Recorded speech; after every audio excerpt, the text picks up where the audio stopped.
Good morning. First of all, I'd like to apologize to anyone who is taken back by the sight of my face in broad daylight, and to anyone who's had their day ruined by that. I am grievously sorry. But I want to talk about something that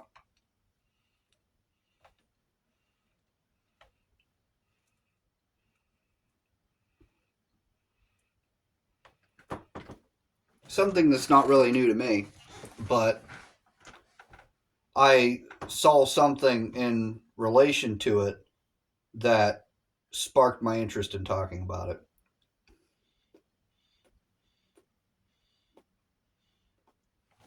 I also apologize to anyone potentially offended by my habit. It's not really a habit, it's just something I tend to do this time of day. And something I did for an hour and a half while watching a video from young Anglican about how he had changed his mind about the Episcopal Church.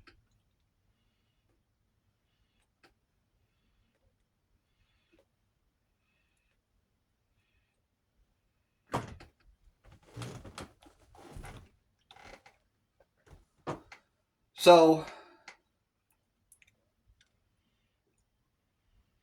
I think I've made it pretty clear in this channel that I am Catholic. So, someone might ask, why do you care?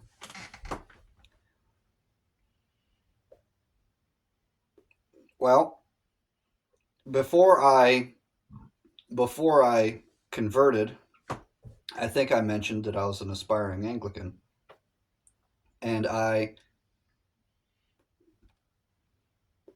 though I was attending an Anglo-Catholic parish in the ACNA, I've always understood that the Episcopal Church is without question the most historically and ecclesiologically significant of the Anglican churches in North America. So that was my preference, but I did not want to commit to joining the Episcopalian Church without it being clear the direction that was going. So I was trying to commit to the Anglo Catholic Church while at the same time I joined EFR, that is the Episcopal Fellowship for Renewal, with the intention of hoping to see some positive change, in which case I would go that direction. But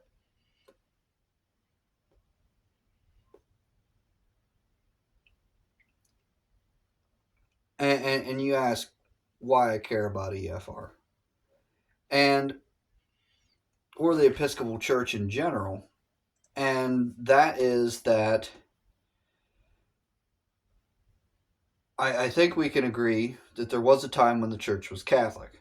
We can debate on whether or not it was Roman Catholic, but there was a time when all Christians were united in one body.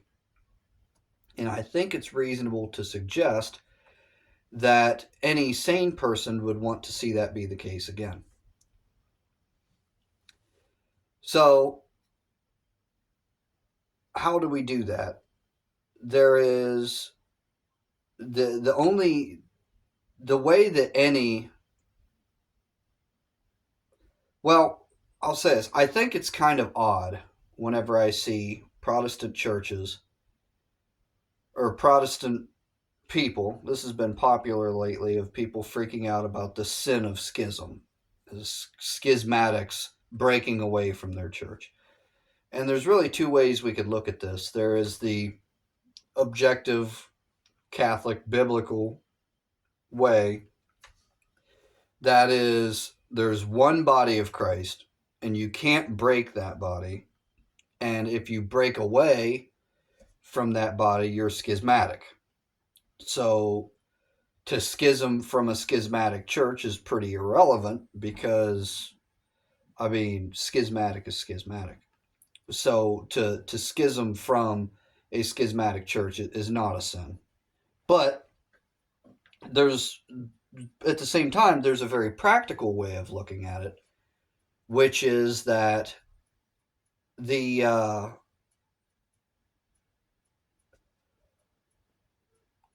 the the more breaks there are, every time you break from a schismatic church, you're taking yourself a step farther from that one unified body.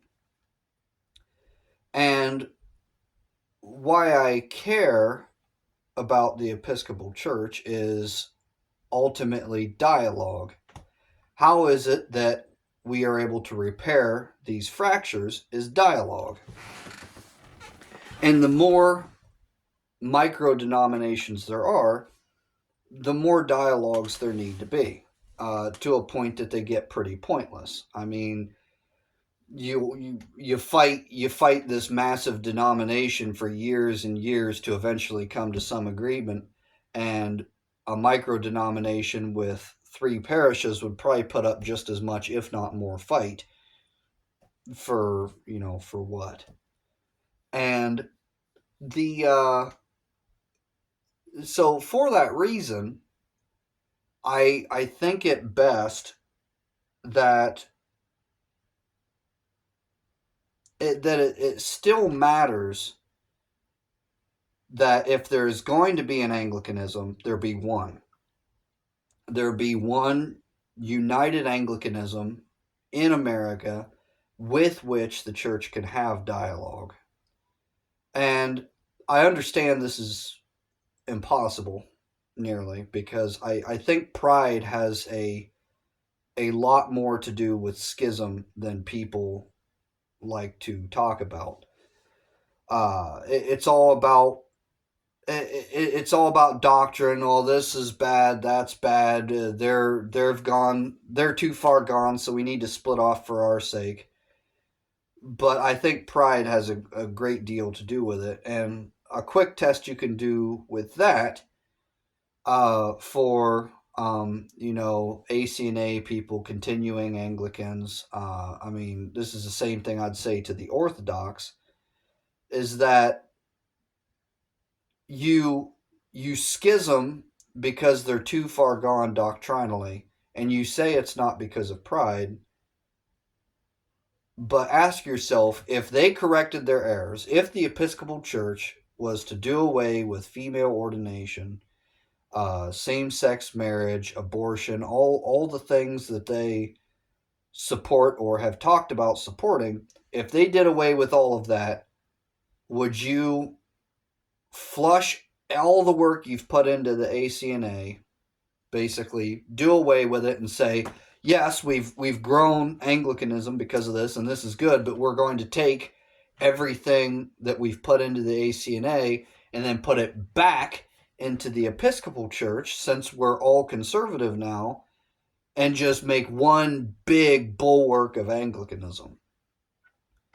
I think in most cases the answer to that is going to be no. In most cases, when somebody has schismed, it doesn't matter what the group they schismed from does, they're not going back.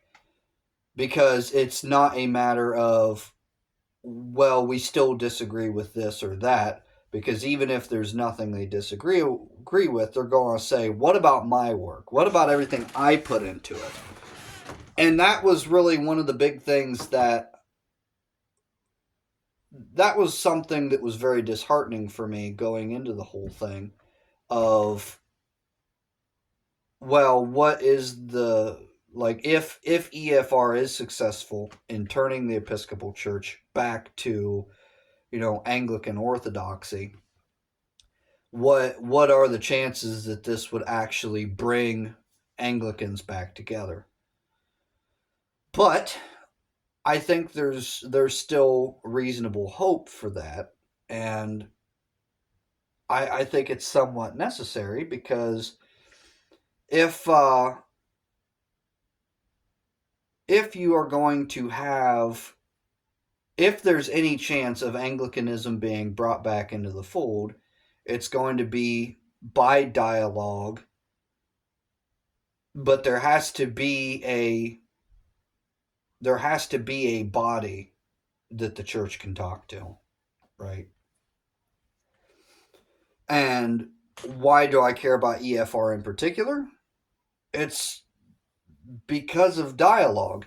As small as the continue is as small as the various continuum uh, dioceses or micro denominations, whatever you want to call them, as small as those groups are, the church was willing to have dialogue with them because they are pretty much Catholic in every sense except that they're not Roman. So we can have dialogue about that, what does it mean? What does it really mean to be Catholic, and hash that out.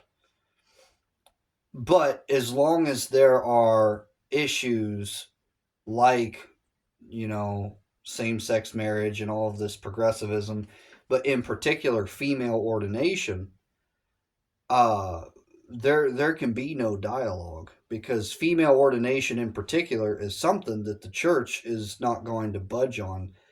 Uh, the ordinariate, the Anglican ordinariate, I think is a fantastic thing. But one issue that many Anglicans have with it is that it is an ordinariate. It's not a rite. And the reason why it is an ordinariate is because Anglican bishops coming into the church have wives most of the time. And the church, even in the East, does not allow for bishops to be married. So if the church isn't willing to budge on that, if the church can budge to allow Anglican priests who are married before they become Catholic to, be married priests within the church, and married priests can have a bishop's role within the church, which is an ordinary. They can't be ordained a bishop because they're married, but they are an ordinary, which is basically a bishop in all ways except the title. So there is, so if the church isn't willing to budge on that, they're not going to let they're not going to let priestesses into the church. That in particular, that is why that's one of my pet debates. That is, in my opinion, the biggest issue. And even if it is not the most morally reprehensible, it is practically the biggest hurdle for church unity. And I actually just wrote an essay on that, and it's with EFR. There's an essay contest, and I made an entry, so I won't talk too much about it until the results. But hopefully that does well, and we can see that. And but that's essentially the topic is the topic of the essay is what what is the issue with the Episcopal Church, and what can be done to fix it. And I talk in general about the issues, but then I hone in on why I believe female ordination is a is an issue more important than the rest. At least it needs more attention than it gets. But I guess the my reason for making this video is that I am Catholic, but I'm also a member of EFR. And I want to clarify why that is, because I want to make it very clear. I am Catholic. There is no kind of odd philosophies of, well, we're actually all Catholic. Everything's fine. It's just, technicalities. No, I think there is an issue. Obviously, there are a lot of things that I and many, if not all people within EFR disagree on.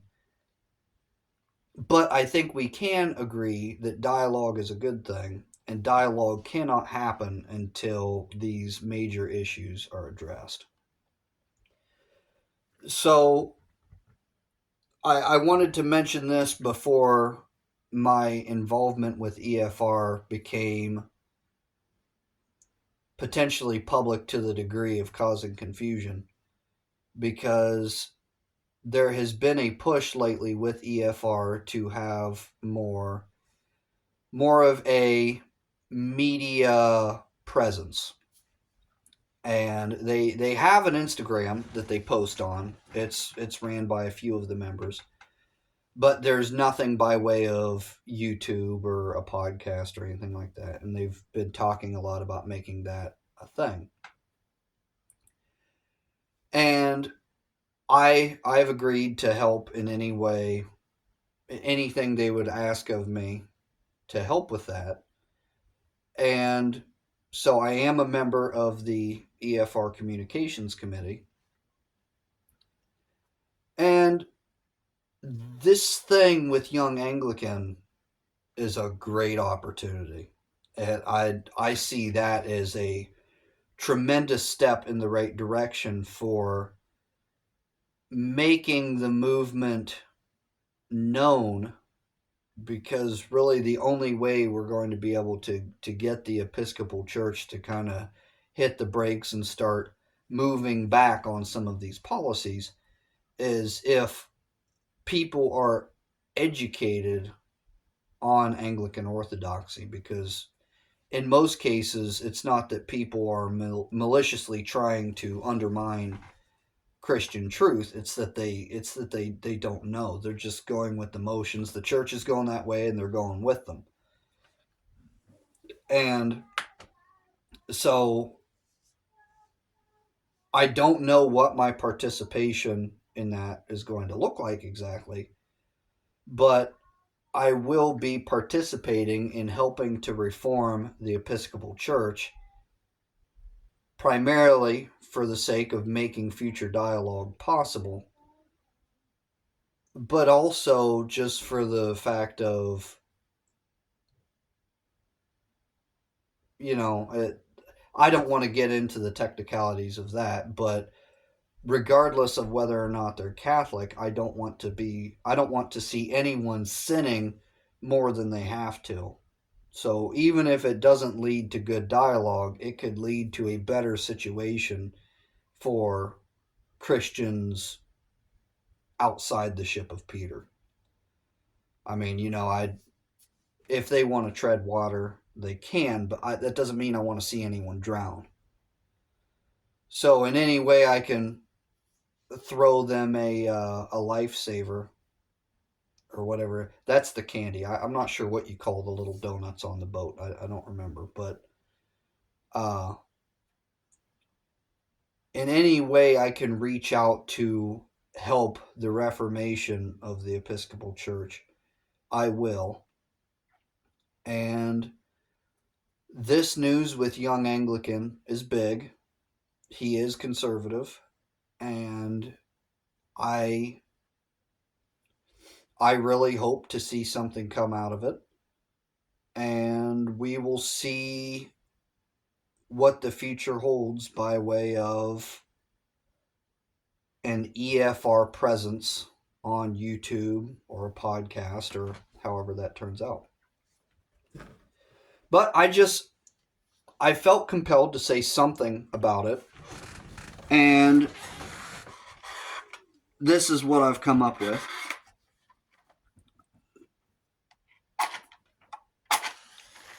So for anyone who has watched it, I'm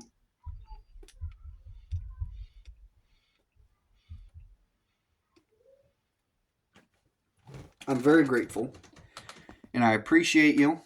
And if you're a member of EFR, stay tuned. We'll see what happens. And if not, obviously, any update that they have, I will take care to mention. So